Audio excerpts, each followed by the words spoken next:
Natural hair keratin mask जो आपके खुरदरे, रूखे, बेजान बालों को सिल्की, खूबसूरत, नरम और मुलायम बना देगा। सिर्फ एक दफ़ा के इस्तेमाल से बस एक दफ़ा बनाकर लगाइए ये वाली रेमेडी। सबसे पहले आपको एक अदद पैन ले लेना है। पैन में 1 से 1.5 कप पानी ऐड कर देना है। उसके अंदर 1.5 चम्मच राइस फ्लोर यानी कि चावलों का आटा ऐड कर देना है। उसके बाद उसको अच्छे से पका लेना है।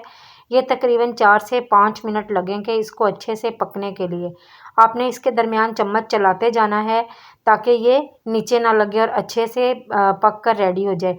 अब ये रेडी हो चुका है पक कर, इसको आपने किसी भी बाउल में निकाल लेना है और ठंडा होने पे इसके अंदर 2 से ढाई चम्मच दही के ऐड करने हैं और कोकोनट ऑयल 1 चम्मच ऐड करना है और एक पूरा अंडा ऐड करना है। ये बहुत ही बेहतरीन हेयर प्रोटीन मास्क है जो आपकी बालों को, रूखे सूखे बेजान बालों को खूबसूरत, नरम और मुलायम बना देगा।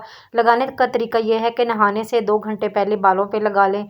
2 घंटे बाद बाल वॉश कर लें, आपके बाल खूबसूरत, सिल्की, नरम और मुलायम।